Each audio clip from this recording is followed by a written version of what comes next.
नमस्कार। आज हम एक कहानी के कुछ हिस्सों पर बात करने वाले हैं जिसका नाम है वो घर याद रखता है।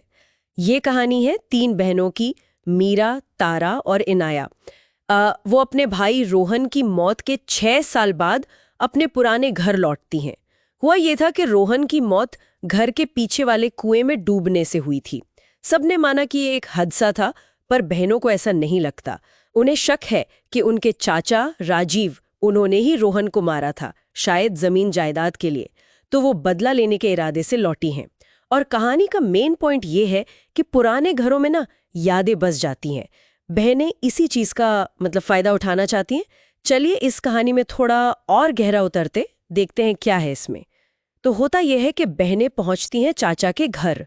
चाचा को तो कुछ पता नहीं, वो उनका स्वागत करते हैं। लेकिन फिर जल्द ही घर में अजीब चीजें होनी शुरू हो जाती हैं, जैसे अटारी से किसी के गुनगुनाने की आवाज आना। हाँ, और वो रोहन की पुरानी खिलौना ट्रेन वो अपने आप चलने लगती है। यहीं से माहौल बनना शुरू होता है। बिल्कुल सही। और यहाँ पर देखिए बहनों का इरादा कितना पक्का है। उनका दुख और गुस्सा वो कैसे बदले की भावना में बदल गया है, और उनका ये तरीका कि घर की यादों को इस्तेमाल करना, ये दिखाता है कि वो कितना आगे जाने को तैयार हैं। हाँ बिल्कुल। लेकिन ये खतरनाक भी है, क्योंकि आप कभी नहीं जानते कि आप असल में किसे या क्या जगा रहे हैं। बिल्कुल सही कहा। और वो इस खेल को और आगे ले जाती हैं। पूर्णिमा की रात को सुबह होने से ठीक पहले वो एक रस्म करती हैं। रोहन के बालों का गुच्छा, थोड़ा नमक और वही खिलौना ट्रेन, उसे वापस बुलाने के लिए। मीरा फुसफुसाती है, वापस आ जाओ रोहन, हमें तुम्हारी जरूरत है। और आप सोचिए क्या होता है। क्या वो आ जाता है? हाँ, रोहन लौट आता है, भीगा हुआ, मुस्कुराता हुआ, पर उसकी आंखों को क्या हुआ? एकदम काली और गहरी, जैसे उनमें कुछ जिंदा ही ना हो। इसके बाद चाचा राजीव की हालत बिगड़ने लगती है। उन्हें हर जगह रोहन दिखने लगता है।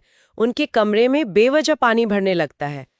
तो ऐसा लगता है कि बहनों का प्लान काम कर रहा है ना? हाँ, पहली नजर में तो बिल्कुल ऐसा ही लगता है। चाचा डर रहे हैं, उन्हें लग रहा है कि उनके किए की सजा मिल रही है। पर जैसा आपने बताया, रोहन के लौटने का तरीका और खासकर वो आंखें, हाँ, वो इशारा करती हैं कि ये कोई आम बच्चे का भूत नहीं है। इसमें कुछ और है, कुछ ज्यादा गहरा, ज्यादा पुराना शायद। और भयानक। बिल्कुल। बदले का ये हथियार अक्सर 2-धारी तलवार साबित होता है। लगता है इसकी धार अब कहीं और मुड़ने वाली है। और आप बिल्कुल सही थे। कहानी यहीं पर एक मोड़ लेती है। जिसे उन्होंने बदला लेने के लिए बुलाया था, वो अब पलटकर बहनों को ही निशाना बनाने लगता है। अच्छा, कैसे? मीरा की गर्दन पर ना गहरे खरोच के निशान मिलते हैं, और रात में उसे रोहन की आवाज सुनाई देती है, फुसफुसाहट में। क्या कहता है वो? वो कहता है, तुमने मुझे क्यों छोड़ा?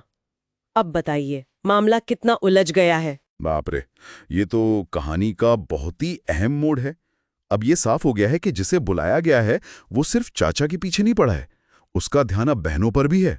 हाँ, तो सवाल ये उठता है, क्या ये सच में रोहन का गुस्सा है, या फिर ये रोहन है ही नहीं? क्या उन्होंने वाकई रोहन को वापस बुलाया, या किसी ऐसी चीज को जिसने बस उसका रूप ले लिया है? उफ, इसी उलझन के बीच में चाचा जो है वो टूट जाते हैं। वो मान लेते हैं कि हाँ, उन्होंने ही रोहन को मारा था। अच्छा, तो कबूल कर लिया उन्होंने? हाँ, पर वजह वो नहीं जो बहनें सोच रही थीं, जायदाद नहीं। तो फिर क्यों मारा? उनका दावा है कि रोहन इंसान था ही नहीं। क्या मतलब, इंसान नहीं था? हाँ, वो कहते हैं कि वो बच्चों को खाता था और उसने उनकी माँ को, बहनों की माँ को चुना था। हे भगवान, ये सुनकर तो रोंगटे खड़े हो गए। चाचा का ये कहना कि वो तुम्हारा भाई नहीं था, वो इंसान भी नहीं था, ये तो पूरी कहानी को ही पलट देता है। बिल्कुल। अब चाचा का डर सिर्फ गिल्ट का डर नहीं लगता, बल्कि किसी अनजानी, शायद बहुत पुरानी और भयानक चीज का डर लगता है। और बात यहीं खत्म नहीं होती। बहनों को अटारी में कुछ सुराग मिलते हैं जो चाचा की बात को शायद सच साबित करते हैं। क्या मिलता है उन्हें? कुछ पुरानी कागजात, एक अजीब सी रस्मों वाली किताब और उनकी माँ की डायरी। जी हाँ, डायरी। और उसमें क्या लिखा है? उसमें एक बहुत अजीब प्रेगनेंसी का जिक्र है। एक ऐसे बच्चे का जो पैदा होने पर रोया नहीं, सिर्फ मुस्कुराया था। ओहो। और एक पन्ने पर खून से लिखा है, वो मेरा नहीं है, उसने मुझे चुना है। तो ये डायरी की बातें चाचा की उस भयानक कहानी को एक तरह से कंफर्म करती हैं। ये नामलाप सिर्फ एक घर में भटकते भूत का नहीं रहा, ये किसी पुरानी, शायद अमानवीय शक्ति की तरफ इशारा है। हाँ, जो इंसानों को अपना शिकार बनाती है, या शायद अपना जरिया। कहानी का ये सुपरनैचुरल पहलू अब बहुत गहरा और डरावना हो गया है। बिल्कुल है। कौन? रोहन उसी डरावनी अमानवीय मुस्कान के साथ और फुसफुसाता है, मुझे तुम्हारी याद आई बहनों। उफ! अगली सुबह तक चाचा गायब हो चुके हैं। गायब? कहाँ गए? पता नहीं। और बहनों का क्या हुआ? मीरा बिल्कुल चुप हो गई है। तारा हर वक्त हाथ में चाकू रखती है। और इनाया रात में अब वही लोरी गुनगुनाती है जो कभी रोहन गुनगुनाता था। ये अंत तो वाकई बहुत परेशान करने वाला है। ये सवाल पूरी तरह खुला रह जाता है कि लौटा कौन था, रोहन या वो चीज जिसने रोहन का रूप धरा था। सही बात है। और कहानी में घर की यादों और उसकी भूख का जिक्र है। ये इशारा करता है कि शायद घर खुद जिंदा है, एक किरदार है जिसकी अपनी जरूरतें हैं। और बहनें वो बदल गई हैं। हाँ, उनका बदलना दिखाता है कि उस चीज का असर उन पर हो चुका है। अंत यही दिखाता है कि जब आप अंधेरे को दावत देते हैं तो आप ये तय नहीं कर सकते कि वो कहाँ रुकेगा। भयानक रस्म तक ले गई और उसने एक ऐसे गहरे राज को खोला, ऐसा डर पैदा किया जिस पर किसी का काबू नहीं रहा। बहनों ने जिसे अपना भाई समझकर वापस बुलाया, वो शायद कुछ और ही निकला और अब वो खुद उसके असर में है। और यहाँ एक सोचने वाली बात ये रह जाती है, कहानी कहती है कि घर अब फिर से खाना चाहता है और इनाया वही लोरी गा रही है। तो भविष्य में क्या होगा?